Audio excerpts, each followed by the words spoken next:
Setelah Semenanjung Malaya dan Kalimantan jatuh ke tangan Jepang, Belanda yang dibantu dengan sekutunya bersiap untuk menghalau demi mempertahankan Hindia Belanda. Mereka membentuk satuan gugus kapal gabungan yang menjadi ujung tombak penentu nasib Hindia Belanda. Pada tanggal 27 Februari 1942, setelah melakukan patroli yang tak membuahkan hasil, satuan konvoi yang dipimpin oleh Laksamana Karel Dorman hendak berlabuh kembali di Surabaya. Tiba-tiba masuk sebuah telegram penting. Telegram tersebut berisi informasi jika rombongan konvoi Jepang telah ditemukan berada 90 mil di depan mereka. Tanpa ragu, sang Laksamana langsung mengeluarkan perintah kepada satuannya.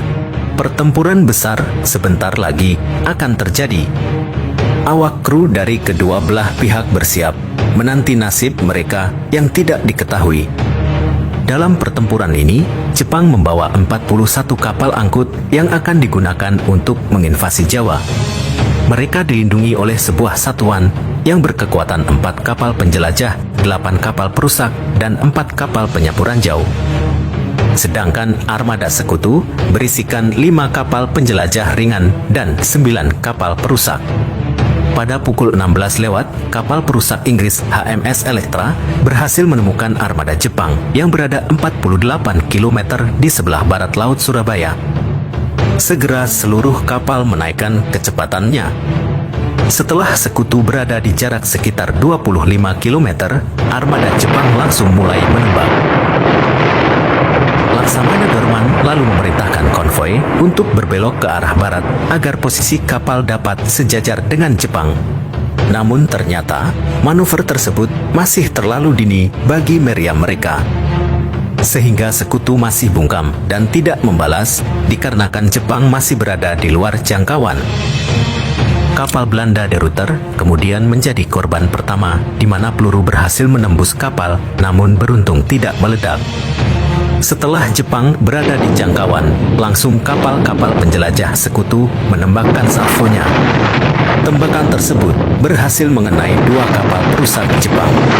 Duel meriam kemudian berlanjut hingga 1 jam ke depan tanpa memberikan hasil di kedua belah pihak. Akhirnya, pada pukul 17.14, HMS Exeter terkena tembakan menyebabkan kapal tersebut lumpuh dan serong ke kiri. Akibatnya, kapal yang berada di belakang menjadi kacau dan tak terarah karena melihat sang Laksamana yang terus melaju, namun Exeter justru berbelok. Di tengah kekacauan tersebut, tiba-tiba serangan torpedo Jepang datang. Dengan cepat torpedo menghantam kapal perusak Kortenair Belanda yang membuatnya meledak dan terbelah 2. Lalu kapal perusak Inggris HMS Electra pada saat kekacauan itu berhasil menembus suatu tabir asap. Tanpa disadari, ternyata dari jarak yang dekat terdapat sebuah kapal penjelajah serta 6 kapal perusak Jepang.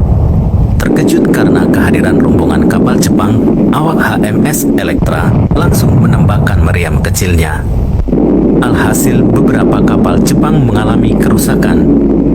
Namun, kemenangan kecil tersebut harus dibayar mahal karena HMS Electra langsung dihajar oleh meriam-meriam Jepang yang membuatnya tenggelam. Setelah kekacauan yang membuat kapal sekutu mundur dari medan pertempuran, pada pukul 10 malam lewat, kedua belah pihak bertemu kembali pada jarak 15 km. Jepang dengan torpedonya mencoba peruntungan kembali demi mempercepat pendaratan di Jawa. Kali ini mereka berhasil menghantam dan menenggelamkan 2 kapal penjelajah Belanda sekaligus Jawa dan kapal bendera sekutu De Ruyter. Dengan tenggelamnya De Ruyter bersama dengan sang Laksamana Dorman, kapal-kapal yang masih tersisa memilih untuk keluar dari ladang pembantaian ini. Dengan hancurnya armada gabungan sekutu, kini jalan untuk menginvasi Hindia Belanda terbuka lebar.